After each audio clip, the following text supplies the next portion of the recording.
Baik, selamat bertemu, salam sukses, salam sehat buat kita semua. Kita bersyukur karena kita bisa berjumpa kembali pada kesempatan ini, walaupun KBM sudah harus berlangsung setengah offline. Artinya offline masih terbatas dengan memperlakukan protokol kesehatan yang sangat ketat. Namun saya masih ingin membuat video pembelajaran untuk memperlancarkan proses pembelajaran kita. Pada kesempatan ini kita masih membahas tentang dasar-dasar programmer menggunakan bahasa tingkat tinggi, ya, menggunakan basic bahasa tingkat tingginya komputer. Sebagaimana kita tahu, kalau kita ingin berkomunikasi dengan komputer, berarti baik kita maupun komputer harus memahami bahasa. Komputer harus memahami bahasa yang dilakukan oleh manusia atau yang diimplementasikan oleh manusia. Begitupun kita harus memahami bahasa komputer. Berarti ada timbal balik antara dua pihak yang berkomunikasi. Bahasa komputer seperti yang saya sudah singgung, saya mulai dari bahasa rangkaian atau object code, kemudian bahasa mesin atau opcode, kemudian bahasa assembly, dan yang ini adalah bahasa tingkat tinggi, bahasa basic. Sesungguhnya bahasa basic ini adalah perintahnya atau kalimatnya, ya, pokok kalimat, kemudian subjek dan predikat, subjek predikat atau objek, predikat objek dan sebagainya. Itu juga dalam bahasa komputer itu kita pakai, tapi di komputer itu biasa tergantung aplikasi yang kita gunakan. Jadi contohnya seperti basic ini, ada perintah, tapi ingat dalam penulisannya harus terurut karena dia harus urut, detail, sistematis, dan logis. Itu kuncinya. Jadi harus terurut, pertama lewat nomor urut, kemudian perintahnya harus rinci, perintahnya kemana, cara melakukannya bagaimana, kembalinya bagaimana, dan seterusnya dan seterusnya. Itulah syarat-syarat berbahasa dalam bahasa komputer.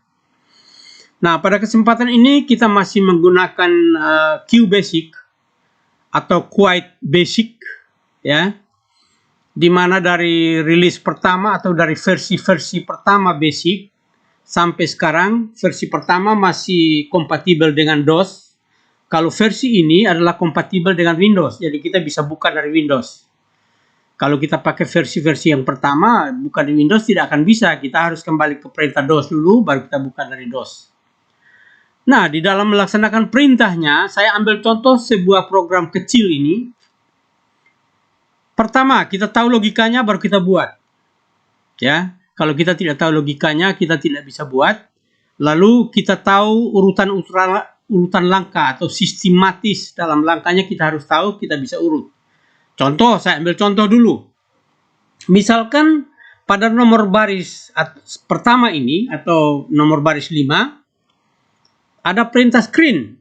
Screen ini sebenarnya bisa perintah, bisa juga semacam dimensi saja begitu, atau konfigurasi saja, di mana screen 7, ya.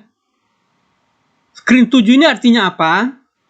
Kemudian titik 2 artinya apa? CLS artinya apa? Titik 2 ini sebenarnya bisa nomor baris baru, ya. Titik 2 pada program ini sama dengan bisa saja screen 7 terus pindah ke nomor baris yang lain, CLS, dan seterusnya dan seterusnya. Jadi arti titik 2 seperti itu.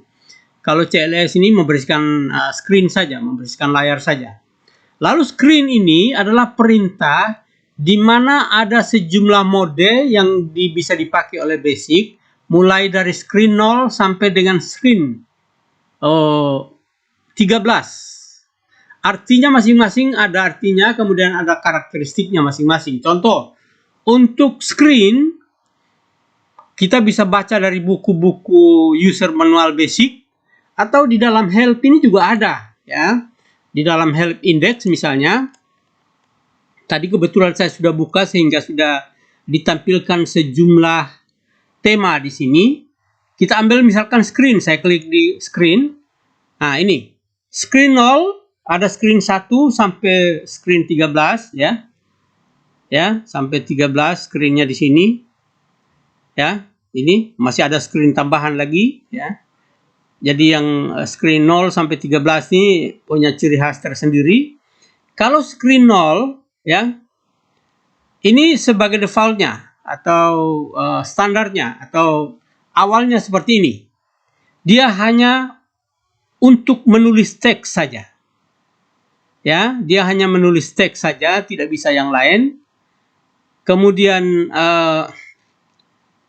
juga seperti yang saya sudah jelaskan untuk layar basic ini, lembar eksekusinya nanti atau jendela eksekusinya hanya berluas sebanyak 24 baris kali dengan 80. Itu untuk screen 0. Ya.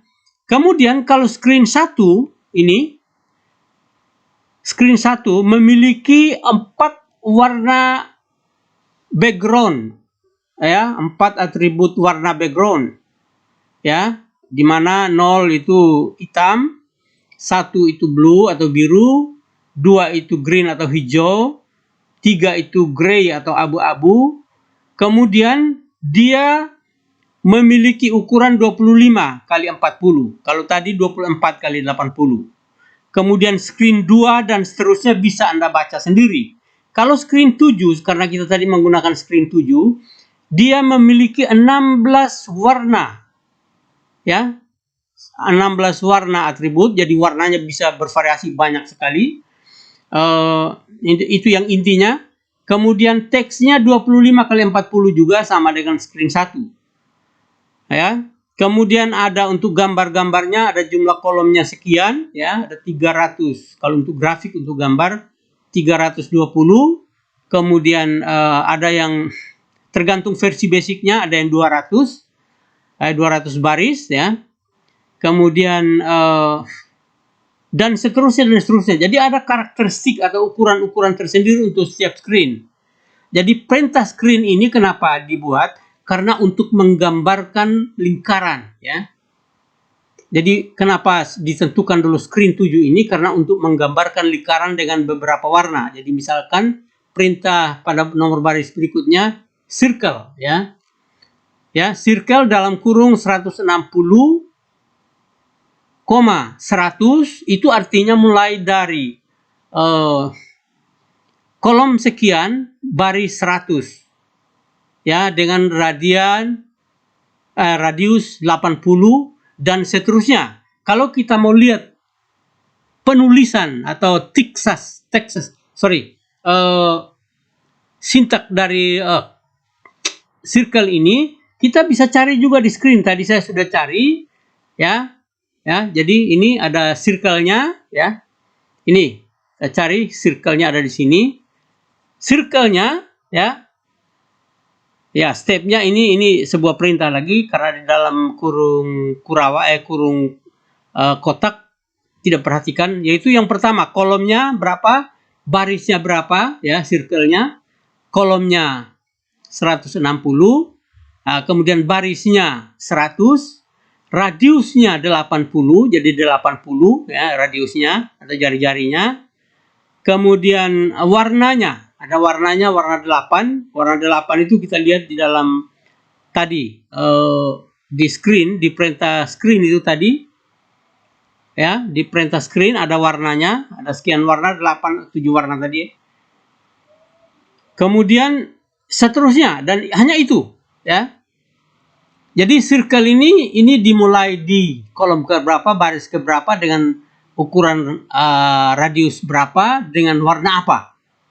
Jadi dalam lingkaran itu warna apa? Warna hitam atau warna apa? Warna 8 ini tadi sudah ada, ya.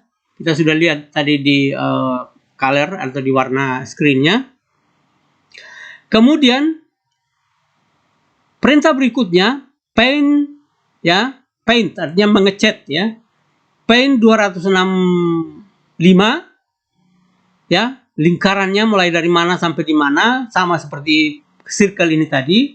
dengan warnanya, dengan sejumlah radiusnya sama dengan ini sebenarnya 80, kemudian warnanya 8 ya. Jadi warnanya jadi satu nanti ya. Atau warnanya 8 dan seterusnya. Nanti kita lihat. Jadi ini paint ini mulainya di mana ya, ada yang dalam kurung ini, kemudian ukurannya berapa, warnanya berapa. Kemudian ini 1, 2, 3 ini untuk satu tujuan. Tapi ada 3 ini. Jadi hanya menentukan screen-nya untuk lingkarannya dicat atau diwarnai. Kemudian berikutnya sudah beda ini pada lokasi, locate 1320, artinya 13 ya, dari ujung, dari sudut, dari kanan, dari kiri ke kanan, dan dari atas itu 20 ya. 20 akan dicetak. Ingat ini 25 tadinya, ini lebar ininya ya, akan dicetak print time, akan ditampilkan jam ya, akan ditampilkan jam. Kemudian N ini akan berakhir. N ini mengakhiri screen juga. Ketika tidak ada N, maka screen ini tetap berlaku. Oleh karena itu kita pakai N ya. Nah, itu penjelasan tentang ini.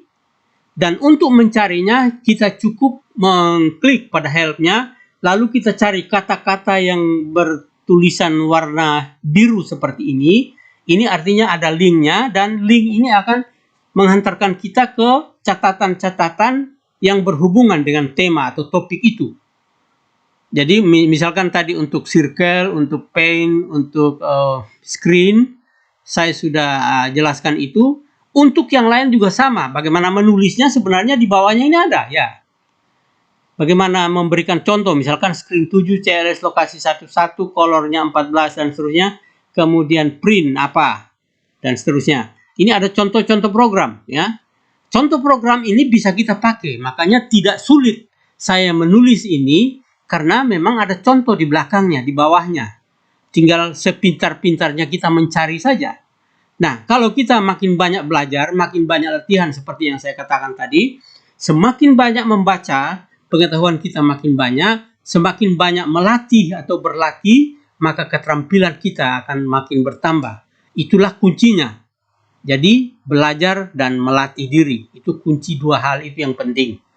Nah, program sekecil ini, kita membutuhkan waktu beberapa saat untuk menjelaskannya. Dan ternyata komputer itu hanya mengeksekusi sebuah hal yang kecil, yaitu membuat lingkaran dengan warna tertentu dan mencantumkan jam pada lokasi 13.20 ini. Cantumkan jam ya. Jadi jam ini dicantumkan di sini. Hanya itu sebenarnya.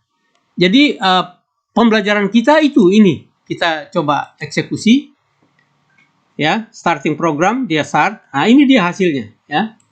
Hasilnya hanya ini ya. Dari program 6 baris program ini. Ya. Hanya ini, tapi 6 baris. Yaitu yang pertama dia merubah screen-nya, ukuran screen-nya sekecil ini.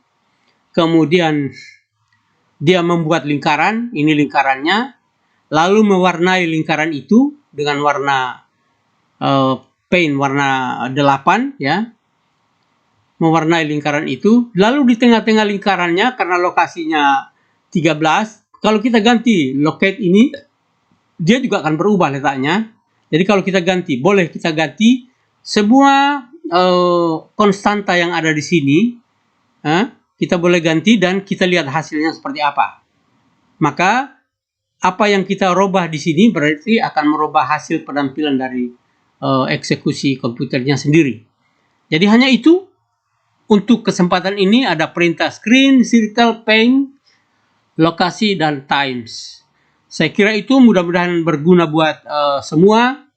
Dan kalau ada masalah, sekali lagi cari dalam literatur yang kalian miliki, bertanya atau banyak melatih dan banyak membaca. Saya kira itu. Kalau hasil ini untuk kita kembali ke sini hanya dengan mengklik any key dengan manual, bukan klik di sini atau langsung klik di exit-nya. Nah, saya kira itu mudah-mudahan berguna Dan selamat belajar buat semua yang masih belajar basic, bahasa dasar, mempelajari bahasa program atau bahasa tingkat tinggi komputer atau dasar-dasar pemrograman. Saya kira itu, selamat belajar.